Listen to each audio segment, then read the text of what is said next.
지역 분석, 개별 분석하고요. 그리고 앞부분 그 3방식 앞부분이나 왜요? 3방식까지 들어가는 게 너무 힘들 것 같아서요. 여기 지역 분석, 개별 분석은 뭐 분량이 많지 않습니다. 앞부분을 좀 들어가면 되겠습니다. 자, 이 지역 분석, 개별 분석은 조금 전에 가격 재원칙 있죠. 그 정도의 중요도이거나 약간 뭐 중요도가 낮거나 그런 정도거든요. 이거는 출제가 되면은 굉장히 쉽게 출제됩니다. 난이도가 낮은 부분이에요. 근데 이제 애석하게 작년에 또 출제가 돼서 이게 해마다 출제되면은 참 좋겠는데 이런 거는 근데 이게 뭐 한 최근에는 좀 실제 비중이 좀 낮아서요. 과거에는 한 10년간 8, 9문제 가까이 나와서 많이 나왔는데 최근에는 뭐 2년에 한 번 정도 걸 나오는 정도. 그러니까 그래도 꽤 나오는 편이죠. 2년에 한 번 정도면은. 작년에 나왔다고 해서 원래 안 나오는 건 아니죠. 첫 번째 아들 낳았다고 두 번째 딸 낳는 거 아니잖아요. 충분히 연속해서 나올 수 있으니까. 자, 이거 지역 분석, 개별 분석은 일단 그 지역 분석, 개별 분석 목적. 왜 지역 분석을 하느냐? 지역 분석을 하는 것은 그 지역이 어떤 지역인지를 알려고 하는 거예요. 그게 바로 용도적 지역이라는 거거든요. 용도라는 게 뭐예요? 용도. 주거용이냐, 상업용이냐, 공업용이냐, 이런 용도적 지역을 파악하는 게 우선이에요. 그럼 그게 용도가 주거지역인지 상업지역인지 공업지역인지를 판단할 때는 그 지역에서 가장 흔히 사용되는 용도를 봐야 될 거 아닌가요? 가장 흔히 사용되는 용도. 그거를 시험에서는 흔히 사용되는 용도 이러면 굉장히 없어 보이잖아요. 그러니까 뭐라고 해야 돼요? 표준적 이용이라고 해요. 표준적 이용을 판정하는 거예요. 표준적 이용을 판정하는 겁니다. 그러면서 그 지역이 가격대가 싸게는 얼마부터 비싸게는 얼마까지 대체로 어느 정도 수준에 있다. 이거 살펴보는 것을 가격 수준을 살펴본다 그래요. 가격 수준. 자, 그런데 개별 분석은 개별 부동산을 놓고 보는 거죠. 근데 아까 감정평가를 할 때는 일단 뭐를 표준으로 해서 가격이 형성된다 그랬어요. 최유효 이용을 표준으로 해서 가격이 형성된다 그랬잖아요. 그러니까 그 개별 부동산에 뭐를 판정해야 돼요? 우선적으로 개별 부동산의 최유효 이용을 판정하는 것이 바로 개별 분석입니다. 그 다음에 구체적인 그 가격을 봐야 되겠죠. 가격 수준이 아니라 구체적인 가격을 판정하는 게 개별 분석 이렇게 되는 거죠. 그러니까 선행 분석이 뭐가 되는 거고요. 지역 분석, 후행 분석이 개별 분석, 전체 분석이 지역 분석, 부분 분석이 개별 분석, 또 거시 분석, 미시 분석 뭐 이런 식으로 구별을 할 수가 있습니다. 그 지역 전체를 보는 거니까 그 부동산만 보는 거고, 그리고 앞에 우리 가격 원칙에서 적합의 원칙이었죠. 적합의 원칙과 지역 분석이 관련이 된다면 여기는 균형의 원칙과 개별 분석이 관련되고요. 적합의 원칙 하면 무슨 감가하고 관계 있고요. 경제적 감가하고 관계 있고, 여기는 기능적 감가하고 관계 있고, 여기가 부동성하고 관계 있다면 여기는 인접성, 개별성하고 관계 있죠. 물론 여기 이제 인접성이 이쪽에 들어요. 부동성 인접성. 여기는 개별성. 물론 이제 최유효 이용이니까 용도 다양성도 올 수 있죠. 최유효용을 판정하는 거니까. 결국 그렇게 어렵지는 않죠. 이미 앞에서 어느 정도 했는 부분이 있어서. 그리고 이런 거는 거의 상식적인 표현이죠. 그럼 여기서 어떻게 질문을 하느냐? 질문하는 것도 단순할 수밖에 없어요.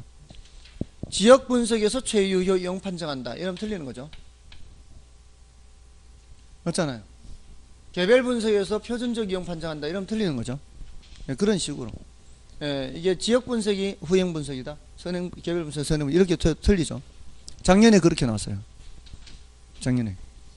개별 분석이 선행 분석이고 지역 분석이 후행 분석. 너무 쉽잖아요. 우리를 뭐 어떤 수준으로 알고 이런 쉬운 문제를 낸다는 거예요.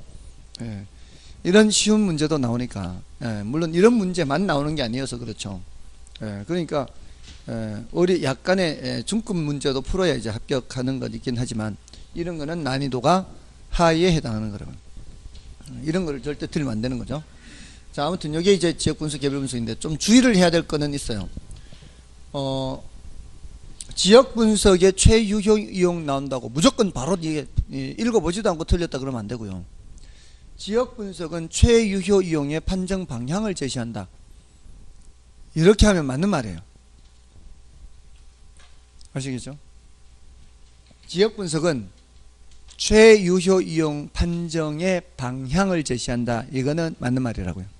그러니까 그런 표현들은 이제 조심해서 볼 필요가 있어요. 무조건 이제 암기하듯이 그렇게 매칭해서 기억하지 마시고 내용을 좀 읽어보시고요. 다음에 이제 지역 분석의 대상이 있죠. 지역 분석의 대상은 인근 지역, 유사 지역, 동일 수권 이렇게 나누어집니다. 요 내용들을 이제 좀 채우면은 이제 요 단어는 되는 거예요. 그러니까 분량이 그렇게 많지가 않은 거죠. 인근 지역이라고 하면은 대상 부동산이 속한 지역을 말해요. 이게 가장 큰 특징이에요. 대상 부동산이 거기 안에 속해 있어요. 포함되어 있어요. 대상 부동산이 있고, 그럼 그 대상 부동산을 포함하면서 기능적으로 비슷한 일단의 지역을 말합니다. 그러니까 그 지역을 벗어나면은 다른 기능들이 나타나기 시작하면은 그거는 인근 지역에 포함시키면 안 되는 거죠. 예를 들어 단독주택 위주의 주거지역이 이렇게 있어요. 근데 그곳을 길을 건너서 보면은 아파트 단지 위주로 이렇게 나타나기 시작하면은 그거는 조금 제외해야 되겠죠. 단독주택 위주의 어떤 인근 지역 이렇게 하려면은, 그리고 길을 건너 뭐 상가가 이제 나타나고 이렇게 하면은 이제 그런 건 이제 제외해야 되겠죠. 이렇게 해서 일정한 범위의 구역을 이제 구획을 나누는 거죠. 자, 이렇게 구역을 나눌 때 공법상 용도 지역으로 나누는 것은 아니에요. 공법상 용도 지역과는 별도로 실제 용도에 따라 나누는 것이 여기 이제 지역 분석에서 인근 지역이에요. 공법상 용도 지역하고 일치하지 않을 수도 있습니다. 물론 이제 대체로는 일치하겠죠. 공법상 용도 지역이라는 게 토지 이용 규제, 앞에서 우리 정책론에서 했죠. 토지 이용 규제의 대표적인 게 지역 지구제네요. 그거는 정부가 이런 방향을 제시해 놓고 거기에 바람직한 방향으로 토지 이용을 유도하는 거니까 사람들이 거기 안 지키면 다 처벌을 하고 이제 형벌이 있잖아요. 형벌이 뭐라 그러죠? 뭐 벌금이라고 하죠. 벌금. 몇 년 이하의 징역이나 뭐 몇 천만 원 이하의 벌금 이렇게 하잖아요. 그게 다 그걸 규제하기 위해서 그렇게 하는 거잖아요. 자, 그래서 대체로는 일치하지만 사회라는 게 자꾸 바뀌니까 그 범위, 규정 범위 내에서 변하기는 하지만 그래도 자꾸 모습이 바뀌어 갈 수가 있거든요. 그래서 대체로는 공법상 용도 지역하고 비슷하긴 하지만 반드시 일치하는 것은 아니라는 겁니다. 자, 대상 부동산이 속해 있는 일정한 지역이고요. 유사 지역은 대상 부동산이 속해 있는 지역이 아니죠. 대상 부동산이 속해 있는 지역은 아니지만 이 지역하고 이 지역은 지역 특성이 비슷해야죠. 지역 특성이 비슷해야 돼요. 여기가 단독주택 위주의 주거지역이다. 그럼 여기도 단독주택 위주의 주거지역이다. 이렇게 돼야 되겠죠. 자, 근데 이런 유사지역은 한 군데만 있는 게 아니죠. 다른 데도 있을 수 있죠. 그 다른 데가 가까이 있을 수도 있지만 멀리 있을 수도 있죠. 그래서 유사지역은 거리의 원근을 따지는 게 아니에요. 거리가 가깝다고 해서 유사지역이고 멀다고 해서 유사지역이 아니고 이러면은 또 틀리는 거예요. 자, 여기에 이제 유사지역 개념이고 동일 수급권은 인근 지역과 유사지역을 포함하는 개념이죠. 그래서 이렇게 광역적인 범위가 동일 수급권이에요. 그러니까 얘하고 얘는 같은 급이 아니고 이 동일 수급권 안에 유사지역과 인근 지역이 다 포함되어 있는 개념이에요. 그죠? 자, 그러면 수급이 뭐예요? 수급? 수요 공급 아니에요. 그러니까 이 지역이 하나의 수요 공급 권역이다 이 말이거든요. 그러면 이게 하나의 수요 공급 권역이라는 얘기는 이게 하나의 시장 권역이다 이렇게 생각해도 돼요. 수요 공급하면 시장이니까. 그럼 요걸 요 범위를 벗어나서는 대체 경쟁 관계가 없다라고 봐야 돼요. 요 범위 안에 있는 것들끼리 대체 경쟁 관계에 있다. 그 범위의 이제 최원방권을 동일수권이라고 얘기를 하는 겁니다. 일단 뜻은 그래요. 뜻은 인근지역, 대상부동산이 속해 있는 지역으로서 대상부동산의 가격 형성에 직접 영향을 미치는 지역이고, 유사지역은 대상부동산이 속해 있지 않는 지역이고, 대상부동산의 가격 형성에는 간접적으로 이렇게 영향을 미치고요. 거리 원근을 따지지는 않고요. 다음에 동일수요권은 인근지역과 유사지역을 포함하는 광역적 개념으로서 대상부동산은 대체 경쟁 협동 보완 이런 관계에 있는 부동산이 존재하는 권역이라 그래요. 권역. 그래서 다른 용도 지역도 여기 포함되어 있습니다. 다른 용도 지역도 이렇게 포함되어 있겠죠. 이게 이제 광역적인 의미가 동일수요권이에요. 자, 우리 교재에서는 그 399쪽을 보시고요. 지역 분석의 의의나 필요성은 여러분이 좀 봐주시고요. 자, 지역 분석의 대상을 보시면 인근 지역 나오고 있죠. 자, 인근 지역은 대상부동산이 속해 있는 지역으로서 대상부동산의 가격 형성에 직접 영향을 미친다 돼 있죠. 자, 그러면서 인근 지역은 특정한 토지 용도를 중심으로 용도적 기능적 동질성을 갖는다 그랬죠. 그래야만 인근 지역이 되는 거죠. 상호 대체 경쟁 관계에 있는 일정한 범위의 지역을 말합니다. 다음에 디귿에서는 도시 농촌과 같은 종합 형태로서의 지역사회와 비교할 때는 보다 작은 지역 범위가 돼요. 그럴 수밖에 없는 게 종합 형태로서의 지역사회라는 것은 용도가 여러 가지가 다 들어와 있어야 되죠. 주거지역, 상업지역, 뭐 공업지역 이런 게 다 포함되어 있는 게 종합 형태로서의 사회고요. 그러면 저기 어디에 가까운 개념인가 하면은 종합 형태로서의 지역사회는 동일수요권하고 좀 더 유사한 개념이 되는 거죠. 다른 용도 지역도 있으니까. 그러니까 그거보다는 훨씬 인근 지역은 범위가 좁게 되는 거죠. 다음에 인근 지역의 경계와 범위가 있죠. 자, 그 기역, 니은이 같은 그런 맥락에서 보는 건데요. 함께 인근 지역의 경계와 범위가 물리적으로 명백할 수도 있고 명백하지 않을 수도 있습니다. 자, 명백하지 않는 경우는 니은에 나오죠. 니은에 명백하지 않는 경우에는 인근 지역의 경계와 범위는 표준적인 이용을 중심으로 판단이 돼야 됩니다. 표준적인 이용 중심입니다. 명백하지 않은 경우. 다음에 이제 디귿의 내용은 뭔가 하면은 공법상 용도 지역이나 행정구역과 일치하는 개념이 아니다라는 겁니다. 인근 지역이. 공법상 용도 지역이나 행정구역과 일치하는 개념은 아니다. 그렇게 하면 되고요. 다음에 리얼을 이제 좀 주의를 하시고요. 인근 지역의 범위가 지나치게 넓으면 사례 자료 수집은 쉬우나 가격 수준의 신뢰도가 낮습니다. 대신 또 너무 좁으면 사례 자료를 구하기가 어렵죠. 그래서 너무 넓어도 안 되고 너무 좁아도 안 되는 거죠. 그렇게 해주시고요. 다음에 넘어가셔서 자, 유사지역입니다. 유사지역이라는 인근 지역과 그 지역적 특성이 유사한 다른 지역으로서 인근 지역과 대체 관계가 성립하는 지역을 말합니다. 자, 인근 지역과 대체 관계가 있다는 것은 용도적 기능적인 대체뿐만 아니라 뭐 면에서도 가격 면에서도 대체 관계가 성립해야 돼요. 그 주의를 해야 됩니다. 가격 면에서도 대체가 돼야지 안 그러면은 대체 관계가 없다라고 봐야 돼요. 다음에 유사 지역 분석의 필요성은 두 가지죠. 기억에서 체크해야 될 거는 인근 지역의 지역 특성을 보다 명백히 파악, 요게 한 가지 이유고요. 우리가 이제 어떤 물건들을 비교할 때 다른 거하고 좀 대상인 거하고 다른 거하고 비교를 하면은 더 쉽게 구분을 할 수가 있지 않습니까? 하나만 놓고 보기보다는 그런 이유가 하나가 있고요. 다음에 니은에서는 인근 지역 내 사례 자료가 없는 경우입니다. 인근 지역 내에 사례 자료가 없는 경우 어느 지역에 가야 돼요? 유사 지역에 가죠. 두 가지요. 하나는 인근 지역의 지역 특성을 보다 명백히 파악하기 위한 것. 하나는 사례 수집을 유사 지역까지 가서 해야 될 때. 인근 지역이 없을 때는 가야 되니까. 다음에 이제 동일 수요권으로 내어서는 동일 수요권이란 기억의 의의 있죠. 대상 부동산과 대체 경쟁 관계가 성립하고 그 가격 형성에 있어서 상호 영향을 미치는 부동산이 존재하는 권역으로서 인근 지역과 유사 지역 및 기타 용도 지역을 다 포함하는 개념이요. 가장 넓은 개념이고요.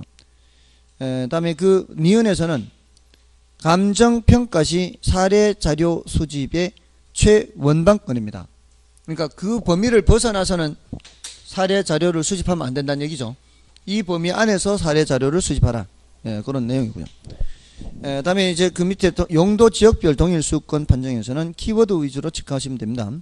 주거지의 경우에는 통근 가능한 지역 범위예요. 통근 가능한 지역 범위와 일치하는 경향이 있고, 상업지는 동일한 상업 수익을 올릴 수 있는 지역 범위. 자, 이렇게 하고요. 다음에 공업시는 비용의 경제성 측면의 대체성이죠. 그러니까 비용이라는 게 생산하고 판매할 때 비용이 발생하지 않습니까? 앞에 우리 공업 입지론에서도 최소 비용 이론 나왔지 않습니까? 여러 가지 비용 항목이 있는데 그 비용의 경제성 측면의 대체성을 갖는 지역 범위. 다음에 농지는 됐고요. 후보지 이행지는 키워드가 뭐예요? 전환 후입니다. 전환 후. 전환 후의 종별에 따라 동일 수권의 범위가 정해진다. 이렇게. 자, 그렇게 기억하시면 되고. 됐고요. 나머지 지역 분석, 개별 분석, 비교표는 여러분이 보셔도 되고요. 아까 다 말씀을 드렸으니까. 다음에 이제 참고 박스 인근지역 생애주기. 자, 이것도 한 번만 말씀드립니다. 인근지역 생애주기라는 게 있죠.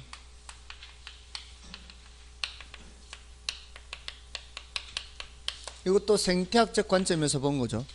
이거는 이제 그 성숙기, 성장기, 성장기, 성숙기죠. 성장기, 성숙기, 그다음에 쇠퇴기, 천이기, 악화기 이렇게 이제 거친다는 겁니다. 성장기, 성숙기, 쇠퇴기, 천이기, 악화기. 여기는 이제 천이기가 이 뒤에 나타나요. 이거는 이제 그래프를 그려보면 좀 이해하기가 더 쉬운데, 이렇게. 자, 이걸 이렇게 생각하시면 돼요. 사람의 생애주기하고 거의 비슷해요. 사람의 생애주기. 그러면 이해하기가 더 쉬워요. 이게 한 15년 정도 되거든요, 이게. 15년. 길면 20년. 15에서 20년. 사람도 대체로 그러지 않나요? 15년에서 20년이면 성장하지 않나요? 그렇잖아요. 보통 이제 성장할 때는 여자가 더 빨리 성장하죠. 여자가 한 15에서 17세면 거의 다 성장하잖아요. 남자는 조금 늦잖아요. 그 결혼 연령도요, 민법상 여자는 16세예요. 16세면 결혼할 수 있어요. 여자는 옛날에는 이제 뭐 9살도 뭐 결혼했죠. 좋은 풍습이 있을 때는. 근데 법적으로 16세 이상이면 부모의 동의를 받아서 결혼할 수 있어요. 여자는. 남자는 더 아마 나이가 더 늦을 거예요. 아무튼 성장은 여성이 더 빠른 것 같고요. 남자가 조금 더 느린 것 같아요. 그러니까 한 15에서 20년. 그러니까 이 어떤 지역도 새로운 지역. 그러니까 세종시 같으면은 앞으로 한 10년 정도는 더 지나야 이제 성장기가 끝나는 시기쯤 되는 거죠. 이제 지금은 한창 성장하는 시기라고 봅니다. 그다음에 성숙기는 한 20에서 25, 30년 정도. 길면 한 30년 정도. 25에서 30 이렇게. 이게 성숙기죠. 사람도 비슷하지 않나요? 아니에요. 사람도 25살부터는 주름이 늘기 시작한답니다. 체세포가 노화된대요. 사람도. 비슷하지 않나요? 그럼 이 시기가 지나면 이제 쇠퇴기죠. 쇠퇴하잖아요. 쇠퇴 한 40년, 30년 지나서 35, 40쯤 되잖아요. 그럼 쇠퇴기 맞죠? 맞잖아요. 그 다음에 이제 천이기죠. 천이기. 사람도 비슷하다니까 이게. 성장기, 성숙기, 쇠퇴기, 천이기인데 이 당시에 쇠퇴기 말부터요, 천이기를 거치면서 무슨 얘기가 나오는가 하면은 재개발, 재건축이 나와요. 이게 뭐 여기도 좀 이렇게 고치고 여기도 집어넣을 것 더 집어넣고 막 이렇게 이렇게 하면은 다시 성장이 돼. 성장이. 쇠퇴기 말에서부터 천이기를 거치면서 이 성장이 다시 되는데 인간은 안 돼요. 인간은 안 되고 그 지역이 이제 재개발, 재건축 뭐 이런 얘기 나오잖아요. 그래서 그 지역이 새로운 모습으로 다시 변모되면은 다시 성장이 되고요. 이게 천익이에요. 천익이. 그 다음에 그게 안 되면 이제 악화기가 되는 거죠. 악화. 근데 이제 보통은 이제 이 빠른 속도로 지가가 올라가는 시기죠. 새로운 기능이 부여되는 시기고, 새로운 주민들이 유입이 많겠죠. 지금 세종시 엄청 유입이 많죠. 자, 이렇게 유입이 많을 때 소득 수준이 어떤 사람들이 주로 유입될까요? 소득 수준이 주로 높고 젊고 이런 사람들. 그 다음에 이제 안정이 되겠죠.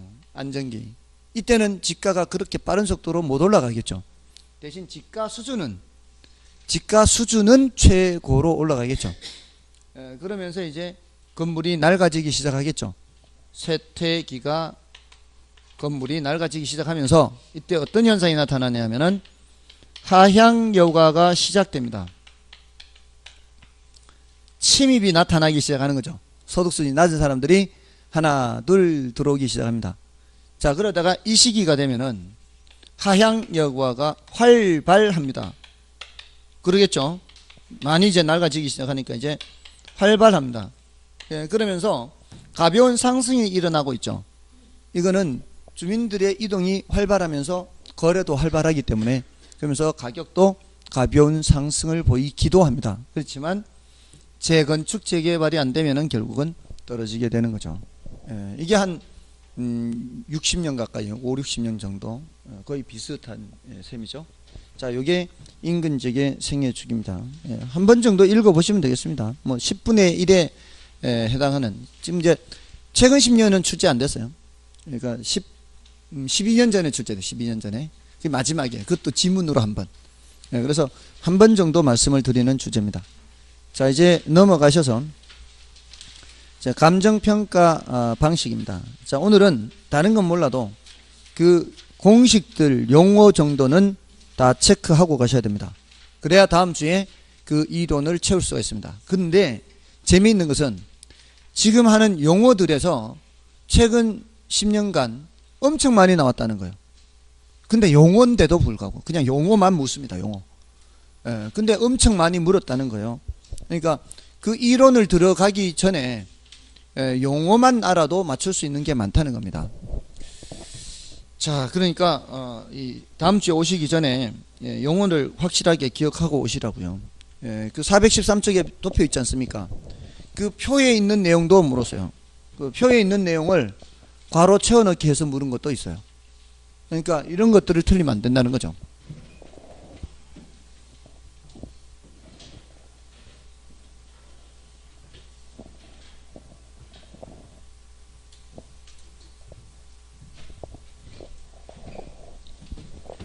자, 인근 3방식, 인근 지역이 아니고요.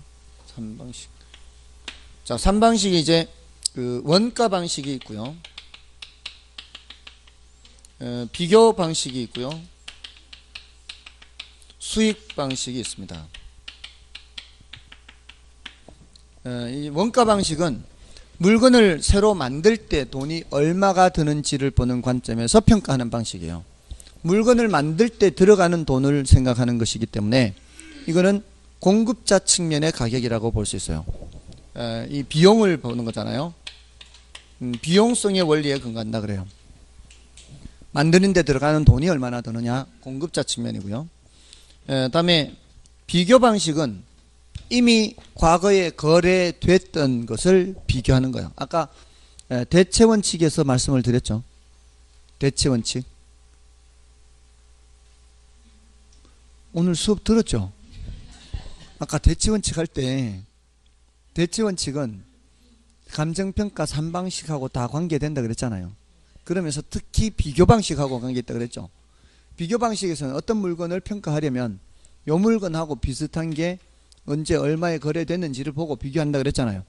자, 이미 기존에 거래됐던 사례요. 이미 기존에 거래됐던 것이 얼마에 거래됐는지를 보고 그거하고 비교하는 거란 말이에요. 근데 거래가 됐다는 얘기는 산 사람이 있었고 판 사람이 있었다는 얘기 아니에요. 사고 팔고 이거는 수요자도 있었고 공급자도 있었던 가격이다 이 말이에요. 그러니까 수요 공급하면 뭐 생각하라 그랬어요? 시장. 그러니까 비교 방식은 시장성의 원리에 근거한다고요. 시장에서 거래됐던 것이니까. 그래서 얘는 시장성의 원리에 근거하고요. 그러니까 이런 단어들이 나올 때는 다 사연이 있죠. 이게 한 단어지만 그게 요런 핵심어가 나오기까지는 다 이유가 있단 말이에요. 시장에서 거래됐고 수요 공급이 모두 반영됐고, 그러니까 가장 대표적인 용어를 시장성의 원리에 근거한다라고 한단 말이에요. 그러면 그 단어를 보는 사람은 시장 하니까 수요 공급을 연상을 해야 되고 수요도 반영이 되고 공급도 반영이 된 그런 측면의 가격이다. 요거는 공급 측면의 가격이지만, 근데 요거는 뭐예요? 수익 방식은 앞으로 벌 수 있는 수익의 크기를 보고 부동산을 사야 돼요. 좀 전에 제가 거제 말씀드렸지만 거기에 지은 지 얼마 안 된 건물들 많습니다. 제가 강의할 때 막 짓는 건물들도 있었어요. 제가 수업 그만두고 왔을 때 완공된 건물도 있었을 거라고요. 자, 그런 건물들은 지은 지 얼마 안 되죠. 자, 지은 지 얼마 안 되니까 들어간 돈으로 치자면은 꽤 돈이 들어갔겠죠. 근데 지금 경제가 안 좋잖아요. 그럼 앞으로 벌 수 있는 임대료 수익을 따진다면 그 건물이 그만큼 가치가 나가지 않을 가능성도 있겠죠. 자, 근데 그 물건을 사는 사람 입장에서는 그 건물 짓는데 얼마 들어갔는지가 중요해요. 그거 가지고 앞으로 임대료 수입 얼마나 벌 것이 더 중요해요. 벌 것이 더 중요해요. 이 사려는 사람 입장에서는 거기에 건물 짓는데 얼마 들어간지 중요한 거 아니에요. 그거 사가지고 내가 세를 얼마나 받을 수 있는지 그걸 봐야 되는 거 아닌가요? 그러니까 수익의 크기가 얼마인지를 보고 판단해야 될 거 아니에요. 그러니까 수익 방식은 누구 입장에서의 가격이라고 볼 수 있어요? 수요 측면. 수익성의 원리에 근거하는데 이거는 뭐가 반영이 되는 수요자 측면의 가격이라 볼 수 있고, 얘는 공급자 측면의 가격이라 볼 수 있고, 얘는 수요 공급이 모두 반영된 시장 가격이다, 이런 가격이라 볼 수 있다는 거예요. 그러니까 이론적으로 그렇게 구분하는 거고, 우리 시험에서는 요 괄호 채워 넣기도 나왔다 이 말이에요. 됐나요? 자, 그럼 이제 각각의 방식이 있는데 각각의 방식에 따라서 가격 구하는 방법과 임대료 구하는 방법이 있어요. 원가 방식으로 가격 구하는 방법을 원가법, 비교 방식으로 가격 구하는 방법을 거래 사례 비교법, 그 다음에 수익 방식으로 가격 구하는 방법을 수익 환원법. 자, 이렇게 가격 구하는 방법이 더 중요하니까 이걸 1차적으로 먼저 기억하시고요.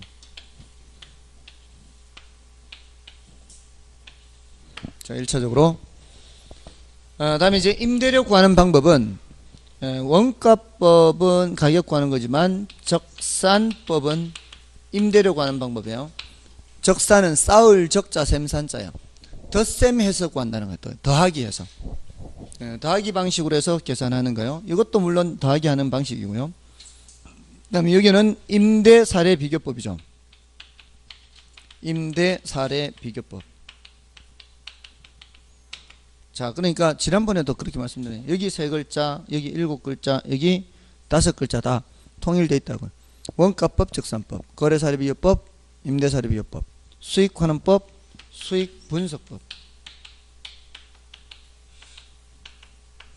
자, 이거는 수익을 환원시키지 않습니까? 장래 발생할 수익을 현재 시점으로 다 되돌려서 이렇게 하는 거를 수익 환원한다 그래요. 근데 이건 수익 분석법은 장래 발생할 걸 다 이렇게 환원시키는 게 아니라 그냥 한 해의 수익을 그냥 분석하는 것 뿐이에요.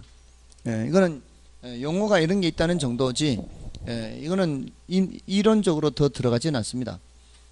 그나마 얘는 공식은 출제된 적이 있어요. 공식.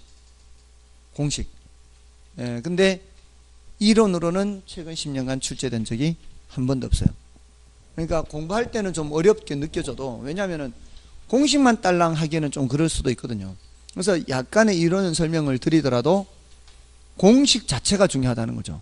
이런 용어 자체가 중요하고. 다음에 이게 이제 6가지 방법이죠.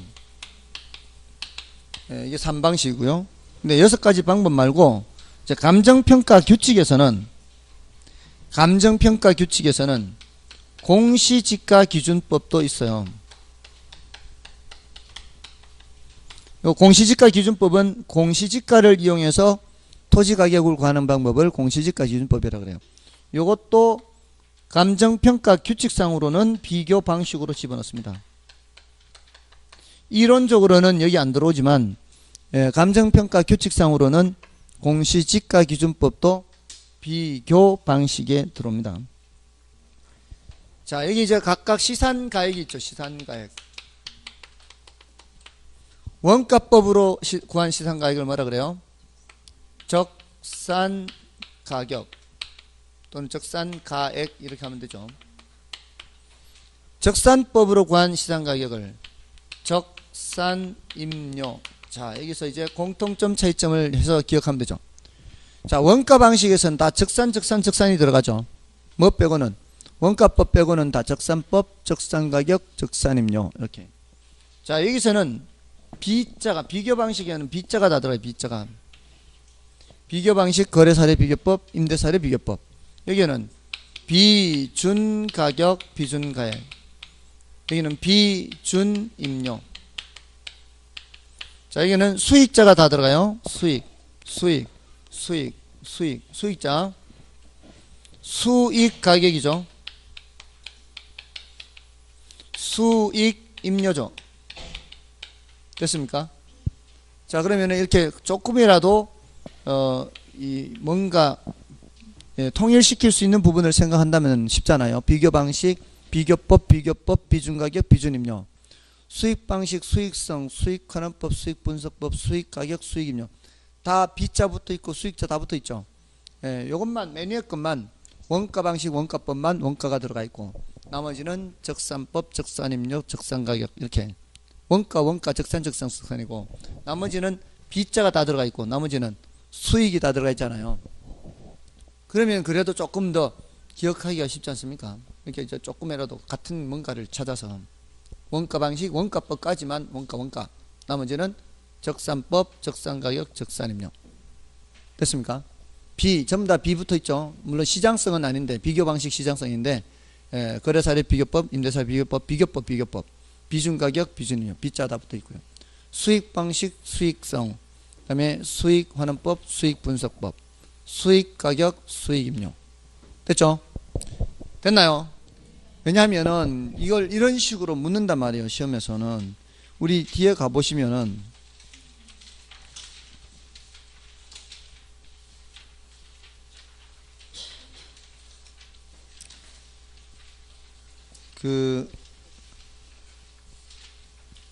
여기서는 지금 수록이 안 돼 있는데요. 450쪽에 그 1번처럼 그렇게 묻는 게 한 문제만 지금 들어와 있는데 요거는 이제 여기 와서 이제 뜻을 묻는 거죠. 이제 뜻.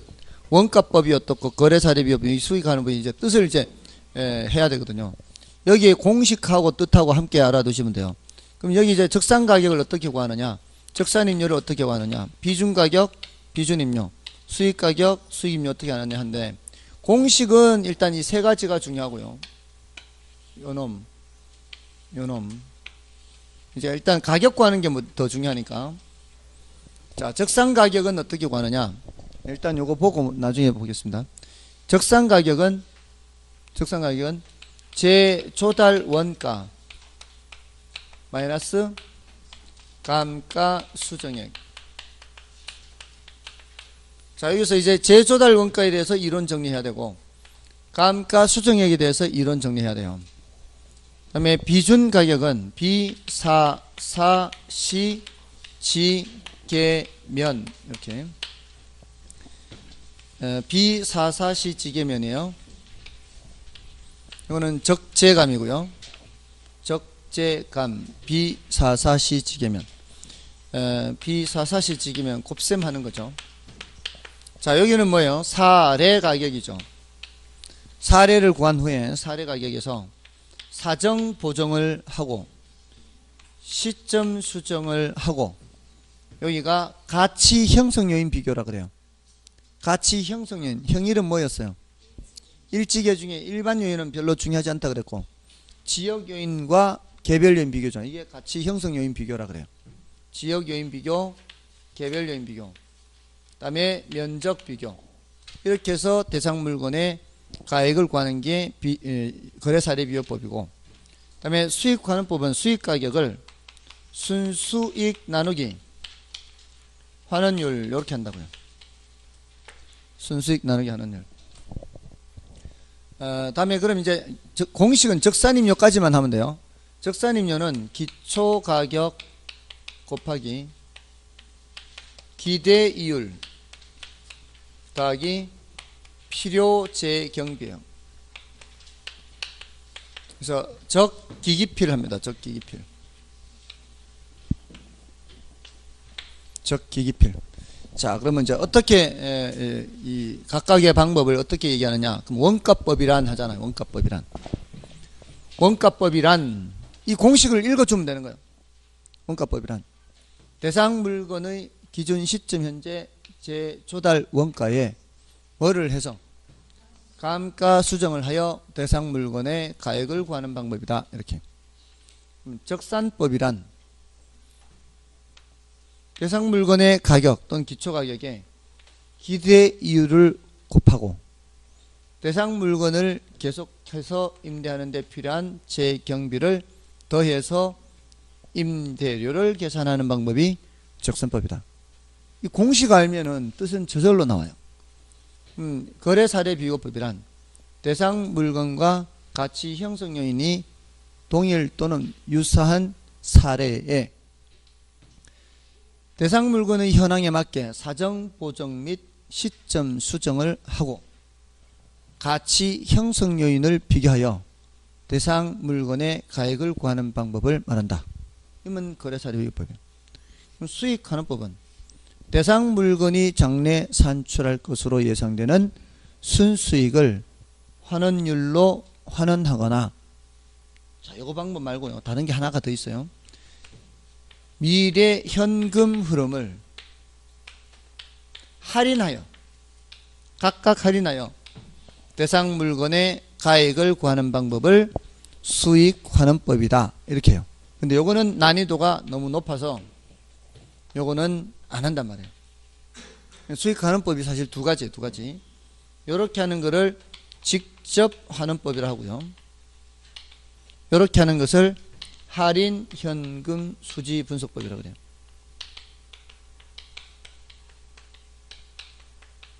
많이 들어보셨죠, 이거? 할인 현금 수지 분석법. 투자론에서 했잖아요. 순수네. 그죠? 여기서는 이제 이렇게 하면은 정확하긴 하지만 이게 난이도가 높아요. 어렵다고요.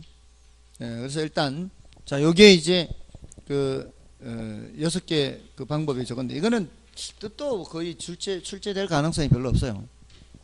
자, 이 정도인데, 요거는 이제 굳이 따지자면은 수익 임료는 수익 순임료에다가 더하기 필요 재경비.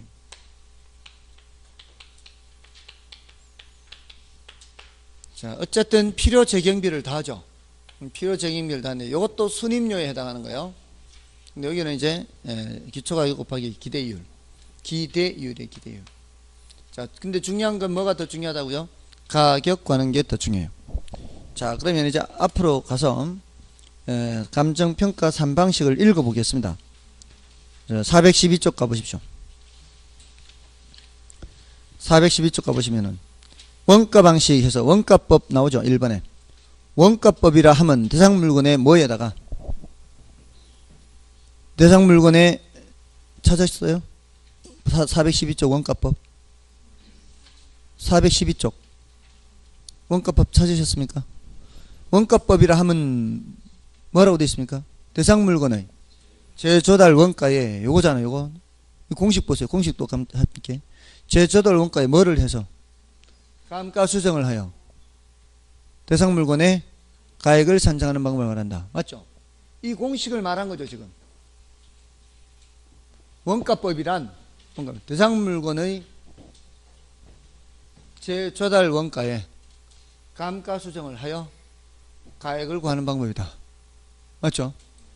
자, 다음에 2번을 보세요. 적산법이란 대상 물건의 가격에, 보통 기초가격이라 하는데 이제 가격에 뭐를 해서 기대이율을 곱하여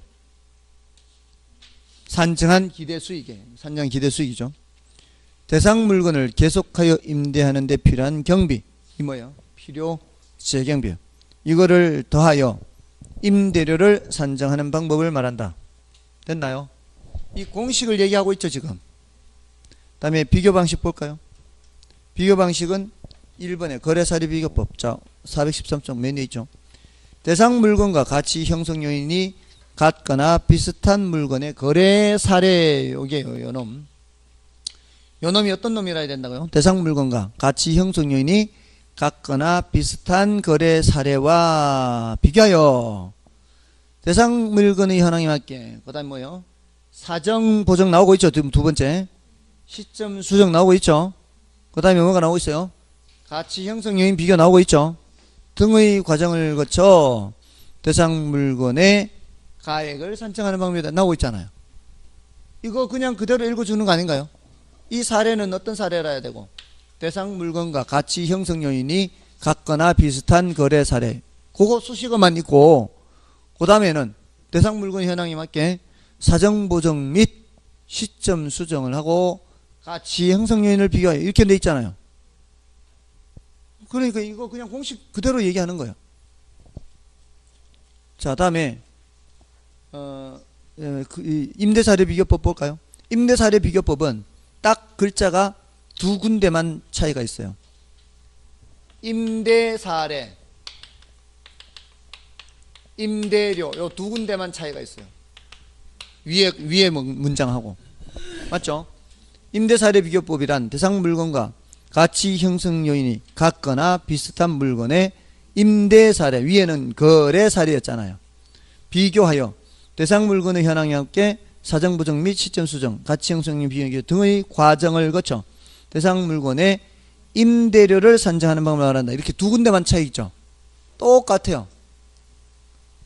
자, 다음에 수익 방식, 수익하는 법 보세요. 수익하는 법이란 대상 물건이 장래 산출할 것으로 기대되는 순수익이나 미래 현금 흐름을 이렇게 하고 있죠. 순수익은 요놈이고요. 미래 현금 흐름은 이놈이에요.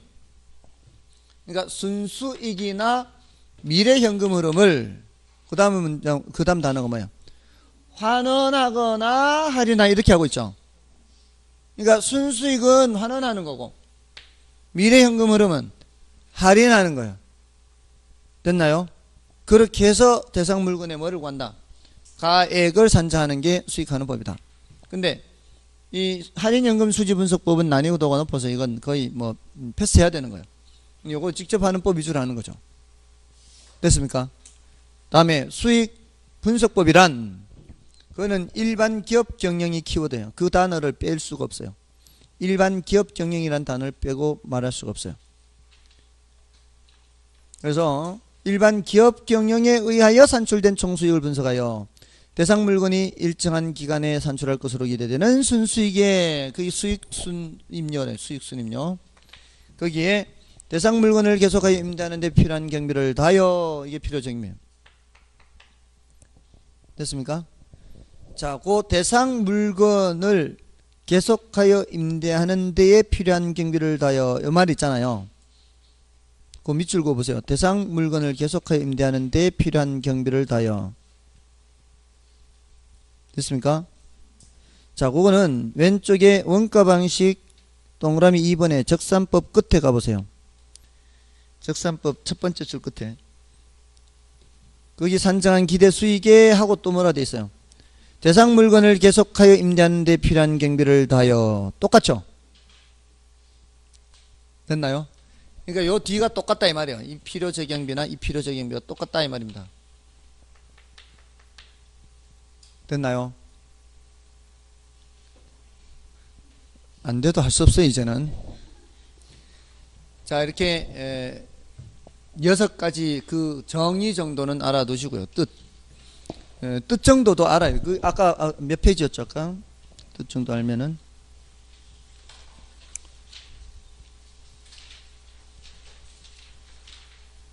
450쪽이죠. 자, 450쪽 그렇게 이런 식으로 뜻을 묻는단 말. 뜻. 이 단어의 뜻 정도 묻는 거는 맞춰야 되지 않냐 이 말이에요. 자, 원가법은 하고 있죠. 원가법은 대상 물건의 재조달 원가에 뭐를 해서 감가 수정을 하여 대상 물건의 가액을 산정하는 감정평가 방법이다. 다음에 두 번째는 거래 사례 비교법을 적용할 때 뭐하고 뭐하고 뭐 해야 돼요? 사정, 보정, 시점, 수정, 가치 형성 이 등의 과정을 치죠. 맞잖아요. 다음에 수익환원법에서는 장래 산출할 것으로 기대되는 순수익이나 미래 현금 흐름을 환원하거나 할인하여 이렇게 된 거죠. 됐나요? 이런 거는 그냥 용어 정도 묻는 거. 이것뿐만이 아니라니까요. 이것뿐만이 아니라 이 괄호체 여기 지금 다 수록이 안 돼서 그렇지 여기 괄호 채워 넣기 나오고요. 이게 수익 분석법인지 수익 환원법이지 이거 묻는 것도 나오고 괄호 채워서. 그러니까 이런 것들이 꽤 여러 번 나왔다는 겁니다. 그러니까 다음 주에 꼭 이론을 들어가지 않더라도 이런 정도에서도 나오니까 이 정도 하고요. 다음에 시산가액 조정 그것만 하고 마치겠습니다. 시산가액 조정이 있죠. 자, 요 시산가액이 요런 걸 시산가액이라고 하죠. 시산가액 이게 다 시산가액. 이것도 물론 시산가액입니다. 근데 시장가액 중에서도 이제 임대료라고 하는 거고 얘네들은 자, 적상가액 이건 이제 가격이 되는 거죠. 자, 얘네들을 조정을 해야 돼요. 얘네들은 아직 감정평가액을 결정하기 전에 값이에요. 그래서 시험 삼아 계산한 금액이다 해서 시산이라고 하는 거예요. 자, 그러면 시산가액을 조정해서 감정평가액을 결정을 해야 되죠. 감정평가액 결정을 할 때 어떻게 하느냐 이 말이에요. 이때 저 세 가지 방식에 의한 거를 산술평균하면 된다 안 된다? 산술평균하면 안 되고 사용된 자료의 양이나